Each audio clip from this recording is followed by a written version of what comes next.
The X Zone Radio Show with Rob McConnell is largely an opinion talk show. All opinions, comments, or statements of fact expressed by Rob McConnell's guests are strictly their own and are not to be construed as those of the X Zone Radio Show or endorsed in any manner by Rob McConnell, Relmar McConnell Media Company, the X Zone Broadcast Network, its affiliated networks, stations, employees, or advertisers.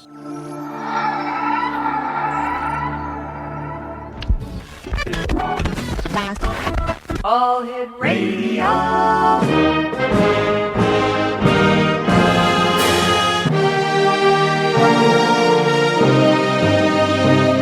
Welcome to the X Zone, a place where fact is fiction and fiction is reality. Now, here's your host, Rob McConnell. Welcome back to the X Zone, everyone. My name is Rob McConnell, and to all our affiliates who are now joining us here on the Talkstar Radio Network, welcome. This is the X Zone, a place where people dare to believe and dare to be heard. It's a place where fact is fiction and fiction is reality. And the X Zone comes to you Monday through Friday from 10 p.m. Eastern until 2 a.m. Eastern. That's 7 p.m. Pacific until 11 p.m. Pacific, right here on the Talkstar Radio Network. And our fine family of broadcast affiliates across Canada, the United States, the Caribbean, Central America, South America, the Pacific Rim, 20 Asian countries, and across Europe. Our toll-free number is 1-877-528-8255. That's toll-free throughout the U.S., Canada, Alaska, and Hawaii. My email address is xzone@talkstarradio.com. On MSN Messenger, talkstarradio@hotmail.com. And our websites, www.xzoneradio.com and xzonetv.com. Let's take a look and see who's just logged on within the last 5 minutes at X Zone TV and X Zone Radio. See, we have listeners in Hamilton, Ontario, Plano, Texas, Salinas, California, Toronto, Ontario, Los Angeles, California, Sarnia, Ontario, Santa Monica, California, Montreal, Quebec, Atlanta, Georgia, Brooklyn, New York, Hamilton, Ontario, Wilmington, Delaware, Calabasas, California, Providence, Rhode Island, Harrisburg, Pennsylvania, Evansville, Indiana, Toronto, Ontario, Marionette, Wisconsin, Cookeville, Tennessee, Montreal, Quebec, Toronto, Ontario, Hamilton, Ontario, London in the United Kingdom, Greenville, Ohio, Bromma in Sweden, Salt Lake City, Utah, Toronto, Ontario, Londrina, Brazil, Lethbridge, Alberta, Odenton, Maryland, Fredericton, New Brunswick, Costa Valley in California, Minneapolis, Minnesota, Cairo, Egypt, Laverton, Australia, Nanaimo, British Columbia, Murray, Kentucky, Wichita, Kansas, Lima, Peru, Beirut, Lebanon, Los Angeles, California, Ottawa, Ontario, La Jolla, California, Eddyville, Oregon, Hilo in Hawaii, and Alexandra in Virginia. That's the group of people who just signed on within the last 5 minutes. And this is why I say the X Zone is growing thanks to you, the best radio audience anywhere, the members of the X Zone Nation. My two guests this hour, Dr. Christian von Lohr and Christopher Valentine, are going to be with me talking about leprechauns, nature spirits, and much more. We're going to be talking to these two fine gentlemen who we've had the pleasure of having on the show before.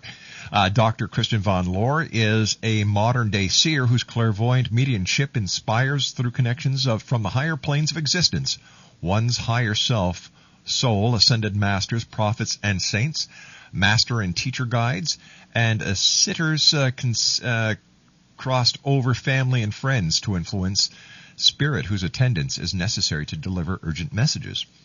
And joining Dr. von Lohr is Christopher Valentine. Christopher Valentine is the co-author of the best-selling books on nature spirits, If You Could Only See a Gnome Story, and Seeing and Sensing Gnomes, and The Magic of Gnomes and Leprechauns. It's Natural. And their newest book, Magical Power and Mystical Beings. Anyone for gin? Christopher Valentine, together with Christian, speak around the country teaching people how to see nature spirits live during their standing room only lecture circuit, where the results are always fun and amazing. These gentlemen will be my guests this hour here on the X Zone. After all, this is truly a place where people dare to believe and dare to be heard. 1-877-528-8255 is toll free. And I will be back in 2 minutes with my two special guests this hour, Dr. Christian von Lohr and Christopher Valentine, as the X Zone continues live and around the world on the Talkstar Radio Network. Don't go away.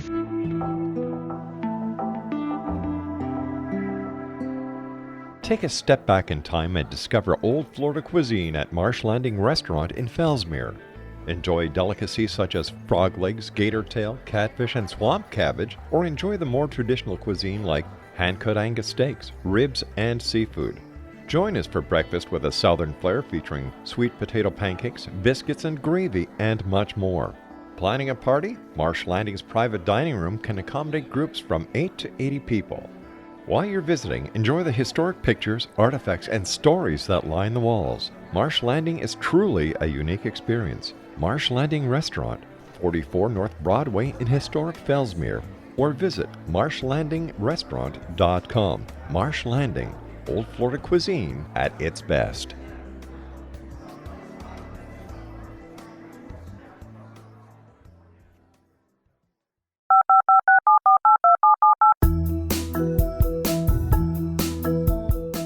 Did you know that when you're on the road with limited data or Wi-Fi, you can still listen to the X-Zone Radio Show with Rob McConnell, The Science of Magic with Gwilda Wiyaka, X-1, Dimension X, Space Patrol, and every minute of the X-Zone Broadcast Network by calling 213-401-0080, courtesy of Audio Now.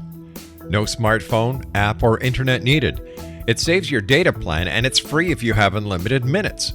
Call 213-401-0080 to listen on any phone, anytime, anywhere. Remember 213-401-0080 for the best of the paranormal, parapsychology, and sci-fi radio programming anywhere, 24/7, 365.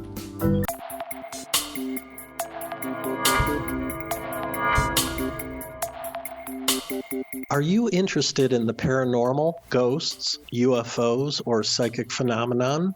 Join me, Tim Bartley, co-host of Talking to Spirits with Lightworkers Tim and Justina, coming mid-January 2017 to the XZBN. We will channel spirits live and talk to them, revealing all kinds of amazing information. Spiritual attachments will be found and removed on the show, and so much more. To find out when you can listen to Talking to Spirits with Lightworkers Tim and Justina, visit www.xzbn.net for listeners on both sides of the veil.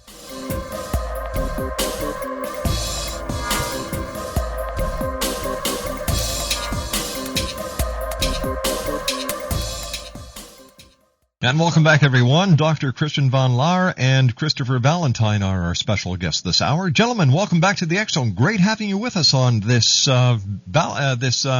Patrick's Day special. Yes, happy St. Patrick's Day, Rob. It's great to be back. It's great having you both back with us, and thank you very much for coming on the show. First of all, I have to ask you, now I know the answer, but I'm sure there are many new listeners since you and I last talked. Are leprechauns real? Yes, they are, Rob. They are nature spirits like gnomes, elves, and fairies, and they're right here on the physical plane with us. They're just made of a lighter material known as etheric matter, which is lighter than air, so it's when you're looking at them, it's kind of like an overlay. They're very, very light material. Yes, nature spirits and nature people are real. We go around the country teaching people how to see them so that everyone can experience that fact. Proof is in the viewing, and that's what we try to do everywhere, every city in the country, on our weekends, and we develop many techniques so that everybody can have success in seeing nature people. The leprechauns are one of the many kinds of nature spirits, and they're celebrating, of course, this very special day. And they're a little bit different than other nature spirits in that they have that magical ability. Things go missing, and they pop in and pop out. They do all sorts of things that we tend to attribute to magic. How can leprechauns and nature spirits empower our lives? Well, nature spirits and nature people in general are of this lighter matter called etheric matter, which tends to be health-oriented to begin with. And there's a layer of energy around our bodies called etheric energy, and that actually keeps us healthy. We can usually tell someone's longevity in life and their health condition just by looking at this blur. It looks like a grayish-blue blur of energy around our hands and arms. But nature people are the ones that build that up. Nature people, nature spirits, are builders of form, and all religions, all spiritualities, if you go far enough back, we talk about these shiny beings, these deva, that build up this energy and bring form to matter. For example, they made the mineral kingdom. They take this universal essence that was out there, and they start building the minerals and the atoms, and that's called a kingdom. And this kingdom of minerals actually led to the kingdom of vegetables and plants, which led to a kingdom of animals, and eventually that prepared us for this kingdom of mankind. So they are responsible for maintaining these kingdoms and ultimately our health. And this energy also has the ability to empower us because it's most natural for us. For example, nature spirits know what would make us happy. They know what would make us most productive. They help us meet our soulmates. They help us have the changes we require in our business relationships. They know about our health, and they also know about that inner child within us, and they try to bring that out of us. What is the association with the nature spirits, or with the leprechauns, and the elusive pot of gold at the end of the rainbow? Well, the pot of gold is sort of a metaphor. It refers to the magic that the leprechauns can do, and in the same way, humans can do those same things, but we're not quite at that level. Leprechauns are special out of all the nature spirits in that they have the ability to traverse up into the astral plane. And so, as Christian was saying, items may go missing. For instance, keys. A lot of people have this issue where they place the keys on the table or the dresser. They know exactly where they left them, and yet they are missing. And then maybe perhaps a few hours later or a day later, they find their keys, and it's exactly where they left them. That's an instance of leprechauns trying to get our attention. And the reason they're trying to do that is they're trying to get us to say, who did that? How did, who's been messing with my keys? And what you do in those instances is you say, leprechauns, you are welcome to join my family. And what happens is you have the magic of leprechauns involved in your life. There are like 7 great planes of existence. We tend to think of the one that we live on, but there are others. The area that we pass over to we call an astral plane, as Chris was alluding to. There's one above it called the mental plane, but all religions and spirituality calls it heaven as well. Oh. But, yeah, in all total, there's 7 of these great planes. But nature spirits have been here a long time, and those leprechauns have learned to go beyond just this physical one and are into that more magical astral plane. And so we find that if we ask people in the audience whose keys have gone missing, who's been losing the remotes, who's been losing that book, and you always know you put it in the same spot, those happen to be the same people who are very interested in leprechauns. Yeah.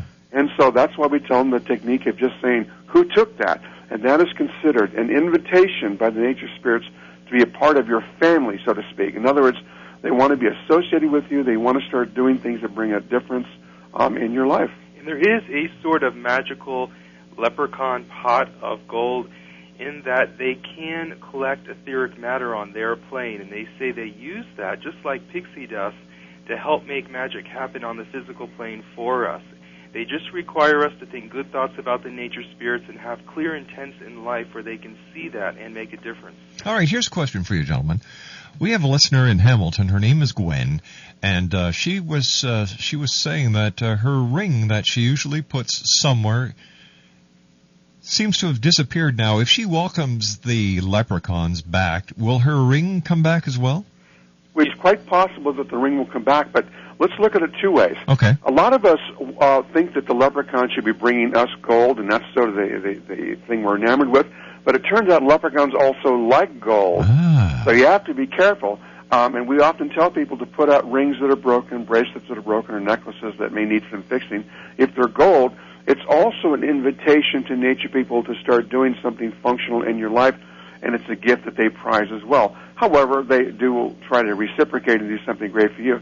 But yes, if that ring is gone, especially if it's gold or has gems in it, chances are it is leprechauns trying to indicate some things they want to do in the house. For example, maybe they want to take care of jewelry, maybe they want to fix things, maybe they just want to make life better. But if she'll start saying, who took that? It's those special words, who did that or who took that, that invites them in which case suddenly everything in her life starts working better. So is it, I would imagine after you saying that, it's a good thing to have leprechauns in your life. It absolutely is. All nature spirits, including leprechauns, are very, very good and virtuous. They're actually on an evolutionary path to becoming angels, just as humans are on an evolutionary path to becoming spirit. And so because they're becoming angels over long periods of time, they're very, very good. They don't have the physical stresses that we have in the density that we're living. So their lives are a lot different in that they don't have all those problems and issues that we have to face. And so they are very, very kind and good. And it's not just the leprechauns that it's good to have, and there are many ways of bringing in the different types of nature spirits into your life. But because they know us so well, because they've known us for so long, some would even say longer than just this lifetime, they know how to bring out that inner child in us because they really know who we are and what makes us work. So this is how they're able to find the right relationship for us, direct us to the right job, help us get past some problems at work. And these are all empowering things also. The end result is we're living the life we should be living, we're happy, we're meeting the people we should be meeting, we're stress-free. So absolutely, having a leprechaun around is a pretty good thing. Can animals see nature spirits? Yes, we get that question asked a lot of the time in our lectures, and animals absolutely see the nature spirits. Especially, we have instances where cats can see them. People send in pictures where they have dogs looking at orbs in pictures. And so not only do they see nature spirits, but they do see spirit or ghost on the other side. And we used to tell people in radio shows that if you have cats, you probably have an association to fairies. And the other issue was that because cats can see nature spirits, they can also see the gnomes running through your house. And so we also tell people, don't be upset if you have cats, because you will also have gnomes, even though that they can be chased around. It's all right. They'll still make do. They kind of made a funny joke in that they said, don't worry about us. We can just take the cat's tail and tie it around a tree, and we'll be fine. This is often why we see cats just staring at their food bowl, even dogs too, just staring at their food bowl, because the nature people around there are also thinking is this some sort of a food offering. But the cats and the dogs that see nature spirits, or as Chris said, spirit on the other side, they're uninhibited. They don't have any reason to particularly block anything like we do. Now, humans grow up learning to think certain things are normal and certain things are not normal, and this is what prevents us from seeing them on an everyday basis. But yet nature spirits actually can be seen by almost anyone, because that energy is very close to us that they're made of. It looks and functions well in our world. It's just a little bit lighter than air. Now, here's the problem, that subconscious mind I mentioned that controls us. But also, we need to be looking out of that outer ring part of our eye as opposed to the inner part, which tends to use the cone component of our eye to focus. The rod component we used to use a long time ago, like a million years ago when we couldn't sleep at night, and that allows us to see more two-dimensionally. So the depth that we seem to insist on our vision right now in order to get the focus and depth is actually the only thing that's keeping us from seeing nature spirits. So knowing this, it's very easy for us, and we go around the country every weekend teaching people how to see them. It's actually very easy to overcome this and teach people how to see nature spirits, just like those cats do. It's that simple. That simple. And again, it's like I say, using that outer part of the eye. That component is made of rods, little elongated structures on our eyes, where there are little cones, too. It's sort of one of those National Geographic specials or something where they dissect the eye. And we used to use them a long time ago, like when there were dinosaurs and other animals around, because we couldn't just sleep. We had to sleep with our eyes open. So we had this vision that worked to detect motion. And that's that two-dimensional vision. And that's why you hear people in the New Age movement who see spirits talk about diffusing the eyes. It means if you'll stop focusing, you'll see things beyond this physical realm. But we're conditioned to focus, so it's actually a harder problem than it seems at first. 1-877-528-8255 is toll-free throughout the U.S., Canada, Alaska, and Hawaii. Exonation, my two special guests this hour. We're speaking with Dr. Christian von Lohr and Christopher Valentine. If you'd like to give us a call, our toll-free number is 1-877-528-8255. That's toll-free throughout the U.S., Canada, Alaska, and Hawaii. Gentlemen, we have to take our news break at the bottom of the hour. I will be back with you in about 5 minutes from now. Once again, we're talking about leprechauns. We're talking about nature spirits. We've already talked about the pot of gold at the end of the rainbow. So we're also going to be talking about the what's it called? The aura and how it fits into the world of things. And we're also going to see if maybe we can get these two gentlemen to teach us tonight how to see leprechauns. My name's Rob McConnell. This is the X-Zone. I'll be back on the other side of this commercial break as we continue from our studios in Hamilton, Ontario, Canada. Don't go away. We'll be right back.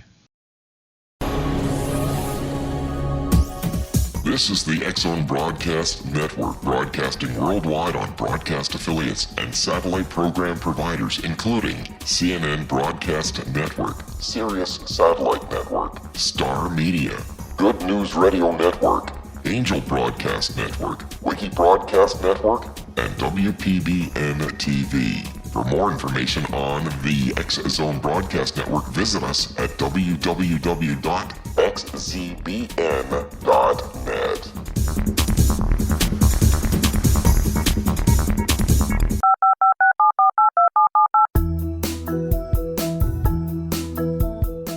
Did you know that when you're on the road with limited data or Wi-Fi, you can still listen to the X-Zone Radio Show with Rob McConnell, The Science of Magic with Gwilda Wiyaka, X-1, Dimension X, Space Patrol, and every minute of the X-Zone Broadcast Network by calling 213-401-0080, courtesy of Audio Now.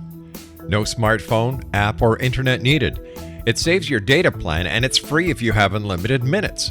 Call 213-401-0080 to listen on any phone, anytime, anywhere. Remember 213-401-0080 for the best of the paranormal, parapsychology, and sci-fi radio programming anywhere, 24/7, 365.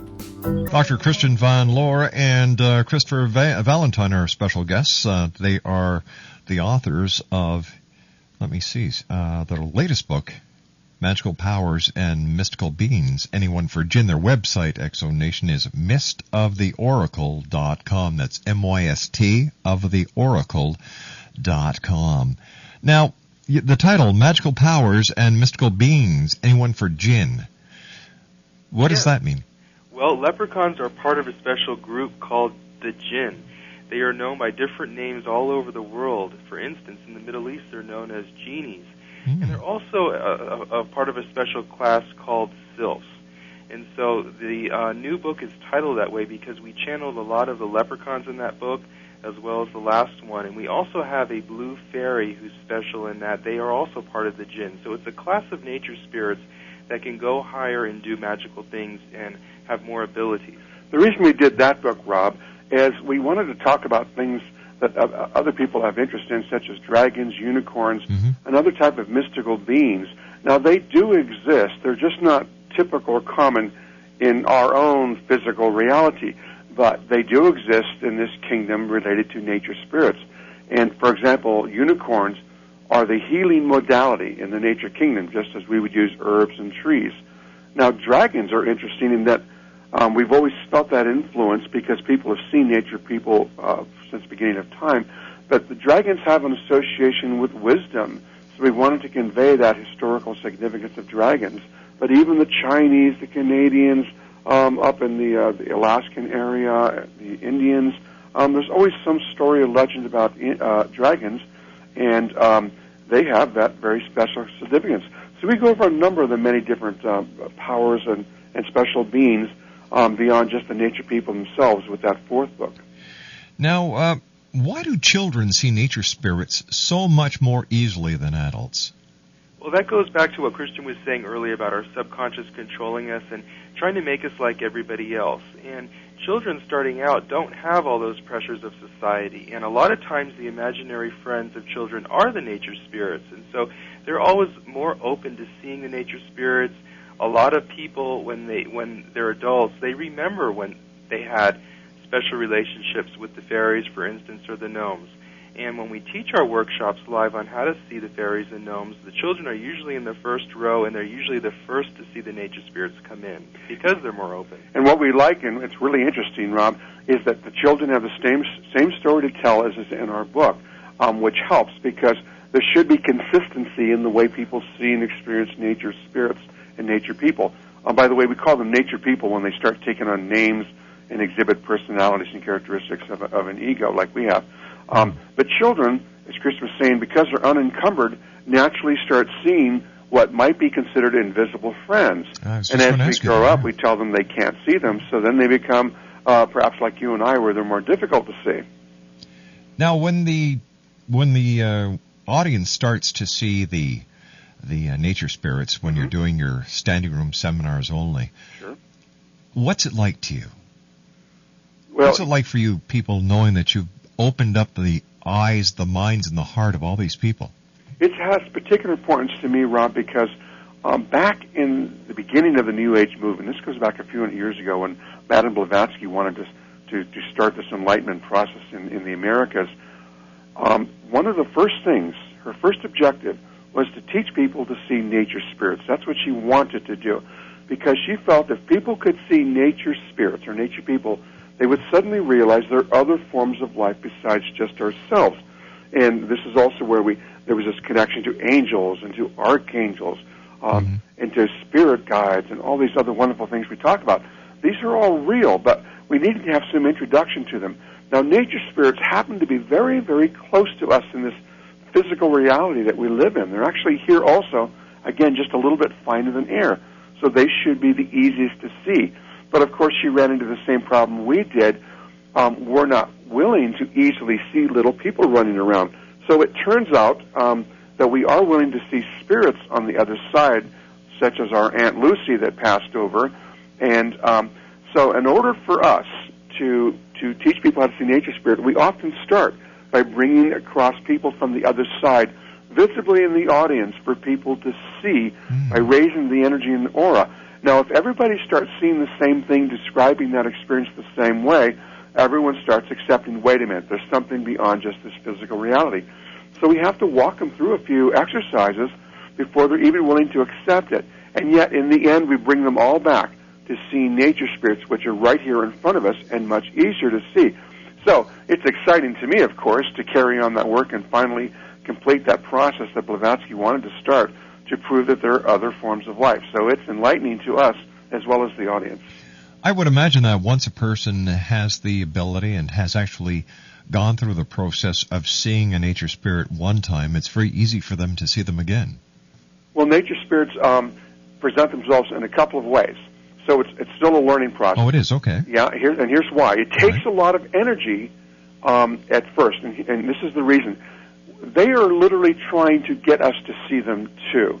That's why we want to get people to connect to particular gnomes and leprechauns, those that want to be what we call family, because they will put in extra effort to make themselves visible. It's the same reason we use psychic mediums and clairvoyants. When you come to see me, for example, for a mediumship reading, those spirits that we're bringing in are actually putting in extra effort to add energy that's visible to us. And, of course, we're doing our process, too, in the mediumship. So the nature people, by becoming extra visible, it makes it easier for us to see them the first time.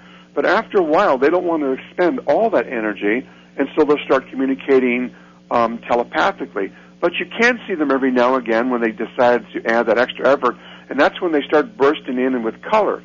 But the first couple times we see them, they may be like outlines of energy. It's like looking at heat waves on the car in the summer.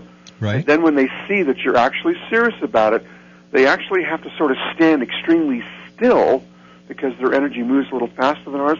They're actually standing perfectly still, and then that tends to make them more visible to us. But after a while, we also tend to adjust to them being around us because the subconscious mind tends to normalize. For example, and that's that controlling part of our mind, if we took our glasses and we wore them upside down, even though we have different vision in each eyes, we might even have bifocals, and science has proven this for many decades now, the subconscious mind will start transposing things, and we will literally see perfectly fine in 2 weeks with our glasses upside down. So our minds, our subconscious minds, will also get used to the fact that there are nature spirits around too, and they will start filling in the color and the depth, and it'll be easier for us to see them. So we go through a number of phases in seeing them. What can we gift leprechauns? Well, leprechauns, as Christian was saying earlier, really do like gold. So if you have some, maybe you have one earring, you can't find the other, that's a great gift that you can put out in the garden that you designate for the leprechauns, or even in your home. The leprechauns really do like beer, and so this St. Patrick's Day is a great day. Oh, it is St. Patrick's Day today, that's right. To put out some Guinness for them. We were doing a show in England earlier today, and they're really big on Guinness, so any type of beer would be great. Jameson's Irish whiskey is one of their favorites. Oh, yes. One of my favorites, too. Have. What's that? I said one of my favorites, too. Yeah. So we have to confess, though, it isn't actually the alcohol part that they're after. These things are made from hops and grains and things of that nature, mm-hmm. and they actually take the etheric counterpart. Every atom that exists, every physical atom in our world, is actually surrounded by the energy from all the 7 planes of existence. Again, there's that astral plane, this heaven, which is the mental plane, 7 planes. So every atom has a little energy of all of those. That's the purpose of the chakras, by the way, to bring in that energy. So to the nature spirits, they see the etheric energy. Someone in the astral plane would see the astral energy of that same alcoholic beverage, for example, and not the alcohol itself. So it's important to know that when you're putting out the drinks that you can give to the nature spirits or even food, don't be upset if the next day you still see the beer or the food there, because what the nature spirits are doing is taking the etheric counterpart of that food or drink and thoroughly taking in the taste and the nutrition. And very rarely will you see the physical counterpart gone the next day. It can happen sometimes, but more often than not, they're taking the etheric counterpart. This is fun too. They love like baked goods. I always call them like little Dutch people because they loved all the baked breads and the cookies, and they like mashed potatoes and gravy, which is really funny because one of the first ones that came into our group, they wanted that, so we made some mashed potatoes. I think it was for Thanksgiving. I finally cooked, and so they're looking at those mashed potatoes almost like a cat would look at their food, and they're actually becoming entranced and dazed by this big pile of mashed potatoes. And I see this gnome sort of rocking back and forth and literally fell right into the mashed potatoes and gravy. They were so dazzled by that pile of food. And leprechauns are also known as tinkers, and they also work really well with leather. They're the shoemakers of the nature spirit. So if you have an old leather belt that doesn't fit anymore, that's a great gift that you can give to the leprechauns.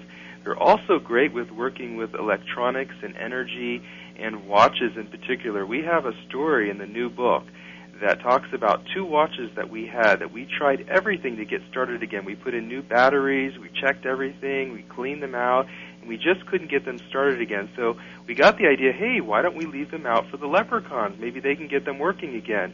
And it is miraculous. About 20 minutes later, both of the watches started on their own again. And so that's a gift that we decided to give to the leprechauns. We said, okay, you guys can have these watches. So they're really into watches. We like to explain to people, too, how it is that nature people can work with electronics, because they tend to make things work better. And they go, well, how can gnomes or leprechauns make computers?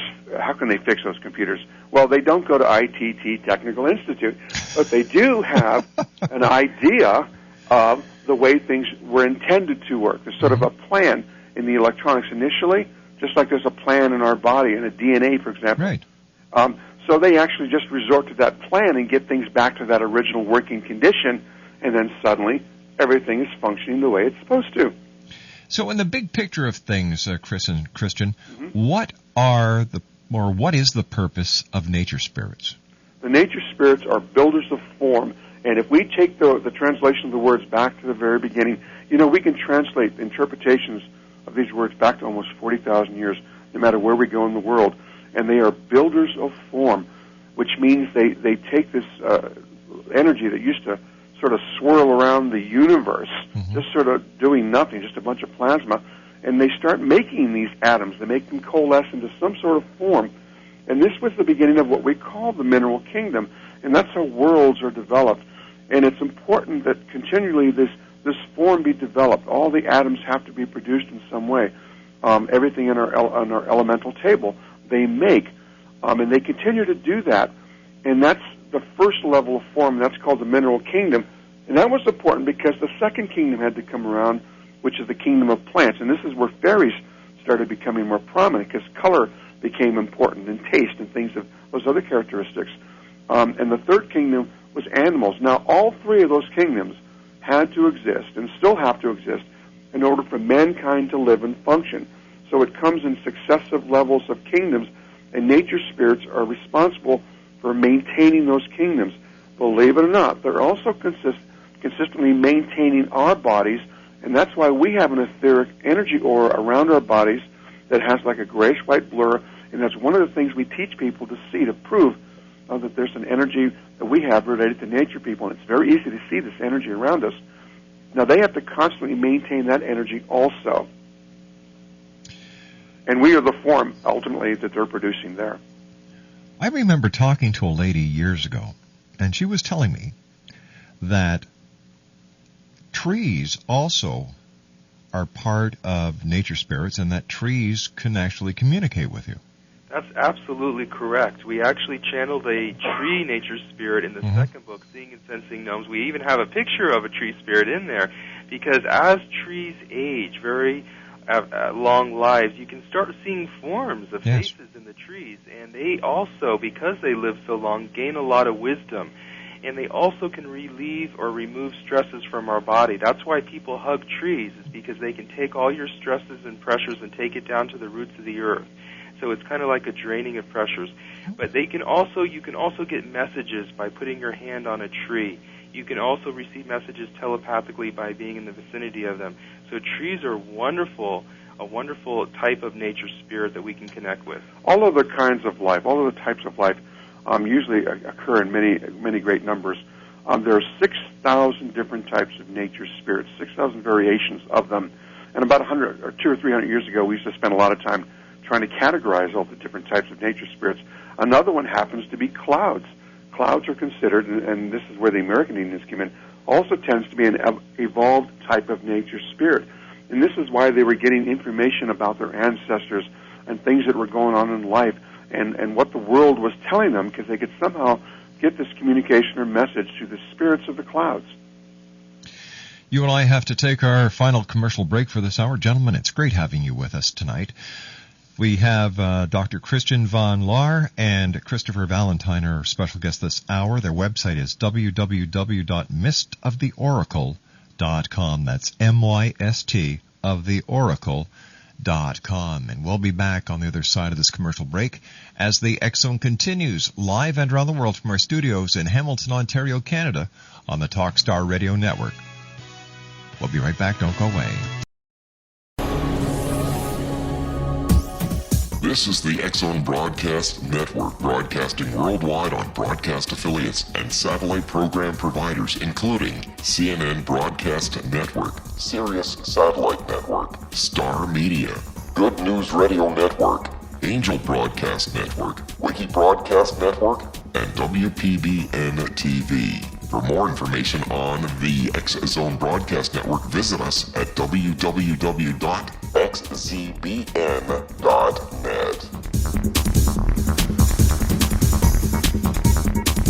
18 Sergeant Central. 19 Sergeant, check.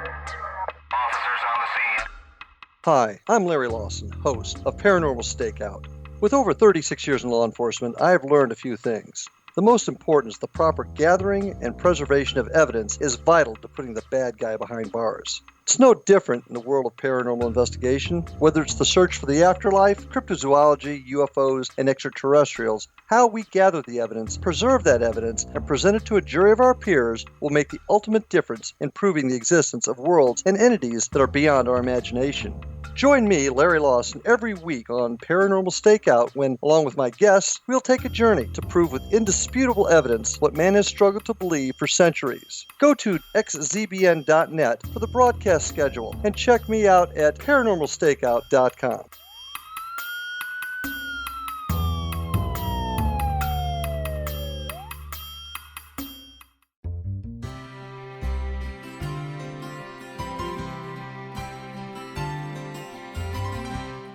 True healing must address 4 levels: physical, emotional, mental, and spiritual, for us to live joyful and productive lives. We tend to treat 3 of the 4, leaving the spiritual languishing. If you're tired of the same dysfunctional patterns cropping up in your life, Soul Balancing is for you. Trixie Phelps, owner and founder of Soul Balancing, is a naturally gifted energy healer trained in numerous esoteric forms, including shamanism. Trixie has created a powerful modality that safely and effectively clears your energetic field. A soul balancing session can remove interference, heal trauma, and restore your hope. Contact Trixie for a life-changing long-distance session today, www.soulbalancing.world.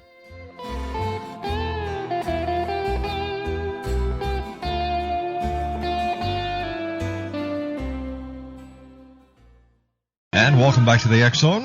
Our special guest this hour, Dr. Christian Van Lohr and Christopher Valentine. First of all, gentlemen, thank you very much for joining us tonight. It's always a pleasure having you both with us on the show. It was a lot of fun. Thanks for having us again. Question, little pixies. Yes.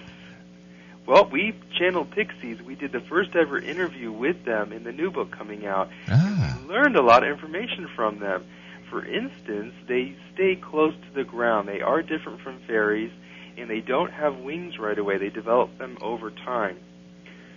Actually, we think Disney might have gotten it right when they depicted that character, what would you call that character, Chris? Tinkerbell. Tinkerbell, yeah. Yeah. So it's actually sort of what they look like. And they have a lot of interesting stories about how they develop and lose those wings, too. When they give up a lot of the magic, for example, the energy around them, around the back of them, starts to fade away, so they lose that particular ability to fly, which is why we say they're close to the ground. And as they start developing, then those wings develop also. So they're an interesting type of character. Where do they originate from? Where for example, have they always been in this existence with us? Pixies or nature spirits in general? Nature spirits in general. Well, nature spirits, of course, would be all over the world. They're everywhere in existence in many forms, because again, they're built as a form and they have a purpose to perform, which is developing all the different minerals, the ores, the copper, the gems, all those types of things.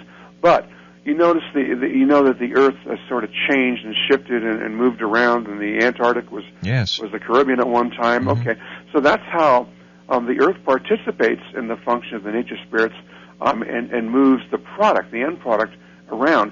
But in so doing, the nature spirits move around also, and they tend to start moving around to our perception along with civilizations. And so this is why we have stories of genies, for example, in the Middle East, and of leprechauns in the Celtic countries, Ireland, for example.